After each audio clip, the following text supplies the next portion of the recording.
बढ़ता जाइए। आत्मनिर्भरता से तो मनुष्य की शक्तियां विराट रूप धारण करके प्रकट होती है। आत्मविश्वास ही सफलता की नींव है।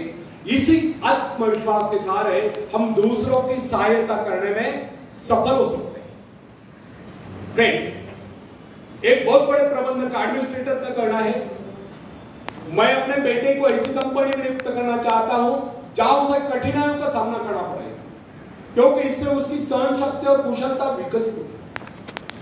यदि मैं उसे अपनी कंपनी में रखूंगा तो वो मेरे भरोसे बैठा रहेगा, हर निर्णय के लिए वो मेरा मुंह ताकता रहेगा और उसमें ठहरे हुए पानी की तरह सड़ान उत्पन्न होगी। आप सभी जानते हैं, ठहरे हुए पानी पर मच्छर कुनकुनाते हैं तो बहते हुए पानी पर राजहंस करते हैं। कितने सुंदर विचार थे उस व्यक्ति। अगर हर माँ बाप अपने पुत्र या पौत्री के लिए इस प्रकार के उच्च विचार रखते हैं तो वे अवश्य उनके भाग्य विधाता बन जाएंगे। जो माँ बाप अपने बेटों या बेटियों को अधिक लाड प्यार से बिगाड़ देते हैं कि बच्चा जब चाहे स्कूल जाए, जब चाहे छुट्टी कर ले, जब चाहे कॉलेज जाए, जब चाहे छुट्टी कर ले, जब चाहे काम पर जाए, जब चाहे छुट्टी कर ले, तो ऐसे बच्चे भविष्य में कुछ नहीं कर पाते, उनका तो भविष्य नष्ट होता है। फ्रेंड्स, अपनी शक्ति पर स्वयं ही भरोसा करना पड़ता है। अपने कार्य स्वयं करने वाले सफल होते हैं। इसी से मानव के चरित्र का निर्माण होता है। जिन बच्चों को यह पता हो जाता है कि वे अपने माँ बाप के सहारे जीवित रह सकते हैं, वे अपने बल पर कोई भी कार्य समर्थ होकर भी कर नहीं पाते, वे वैसी कोशिश भी नहीं करते। जबकि उन्हें समझना चाहिए कि माँ बाप तो सदा के लिए उनके आश्रयदाता नहीं बन पाएंगे। एक दिन तो ऐसा आने वाला है जब उन्हें अलग अलग जीवन बिताना ही पड़ेगा। तब ऐसे लोगों को भयंकर मुश्किलों का सामना करना पड़ता है। इसलिए फ्रेंड्स, यदि आरंभ से अपने कार्य स्वयं करने की आदत डाली जाए तो यह आदत आपके भविष्य के लिए बहुत ही लाभकारी सिद्ध होगी। जब चाहे शक्ति के सहारे आप जमीन पर पांव टिकाकर आगे बढ़ सकते हैं। सफल वही होता है जो अपनी शक्ति पर भरोसा करता है। अपने काम स्वयं करने वाले सफल होते हैं। दूसरों के सहारे आगे बढ़ने वाले अक्सर भंवर में फंस जाया करते हैं। फ्रेंड्स, जिस नाव की पतवार आपके हाथ में नहीं, वह नाव आपको पार करा दे, इस बात की क्या गारंटी? आपका जीवन तो उसके हाथ में है जिसके हाथ में नाव की पतवार हो। वह चाहे तो आपको डुबो दे, चाहे पार करा दे। फ्रेंड्स, जब नदी में बाढ़ आती है तब जो साहसी है, जिसे अपनी शक्तियों पर पूरा विश्वास है, वह तो तय कर उस पार चला जाएगा। लेकिन जो डरपोक और कायर है, वो तो बीच मझधार में डूबकर अपनी जान दे देगा। सहायता पाना और सहायता की प्रतीक्षा करना, दोनों ही बातें प्रकृति की राह में बाधा है। अतः हर युवक या युवती के लिए आवश्यक है वह शुरू से ही अपने काम स्वयं करने की आदत डाले। अपने माँ बाप आदि लोगों की शक्ति से विश्वास हटाकर केवल अपनी शक्ति के बल पर आगे बढ़ने की कोशिश करें। जिस क्षण आप बाहरी सहायता लेना बंद कर देंगे, उसी क्षण आपके भीतर आत्मनिर्भरता का अंकुर फूटते हुए महसूस होने लगेगा।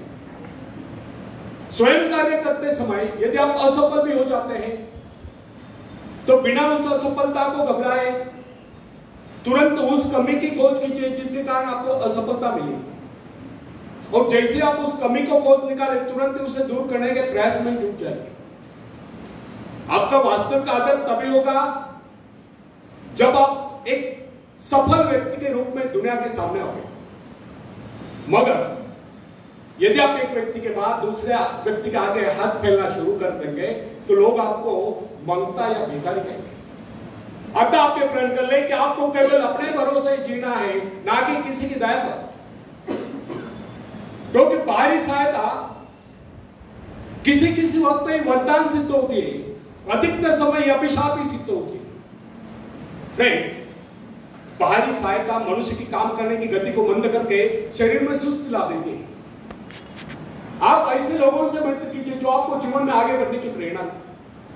कुछ लोग एक बाजू एक पावल होते हैं, फिर भी वे अपनी लगन और अपनी मेहनत से अपनी जीविका चलाते हैं, फिर तो आप तो हटते कटते फिर आगे बढ़ने की कोशिश आप क्यों नहीं कर सकते। मैं एक ऐसे व्यक्ति को जानता हूं जिसका एक पैर किसी रेल दुर्घटना में कट गया था। उसने कभी किससे भिक्षा नहीं मांगी, किससे दान लेना गवारा नहीं किया, यहां तक कि अपने बहन भाई का भी उसने कभी सहारा नहीं दिया। उसने एक छोटा सा धंधा फुटपाथ पर आरंभ किया। शुरू में वो न्यूज़पेपर बेचने लगा, 2 पैसे बचाकर उसने वजन तौलने की मशीन खरीदी, उस पर अपना पेट पालने लगा। आज वही व्यक्ति उसी फुटपाथ के किनारे एक बहुमंजिला बिल्डिंग में न्यूज़पेपर स्टॉल लगाकर बैठा है, साथ में जेरॉक्स सेंटर भी खोल रखा है। सुना है आजकल मोबाइल शॉपिंग भी चला रहा है। वो स्वाभिमानी, किसी से मदद लेना वो अपना अपमान समझता था। आज वही व्यक्ति उन लोगों जिनके हाथ पर सलामत है, ऐसे परिवारजनों को खिलाता पिलाता है, उनकी हर प्रकार की सहायता और मदद करता है, तो इसमें किसी को हैरत न हो। आज वो दूसरों की सहायता करने को हो चुका है। वो उन लोगों के लिए प्रेरणा स्थान है जो सर्वांग संपन्न होकर भी दूसरों से सहायता पाने की आशा करते हैं। फ्रेंड्स, मैं केवल उस विकलांग की बात नहीं करता जिसे मैं जानता हूं। इस संसार में ऐसे बहुत से विकलांग लोग हैं जो अपने हिम्मत से खुद भी खा रहे और अपने परिवार को भी पाल रहे। ऐसे स्वाभिमानी, मेहनती, आत्मविश्वासी और साहसी लोगों को अपनी जीविका चलाते देखकर हमें स्वयं के विषय में सोचना चाहिए, क्या हम पूर्णतः स्वस्थ है? साथ ही सभी अंगों से तथा शरीर से चुस्त मस्त होकर भी क्या हम अपने आप को समर्थ समझने का अधिकार रखते हैं? यदि हाँ, तो फिर किसी दूसरों से सहायता की प्रतीक्षा करो।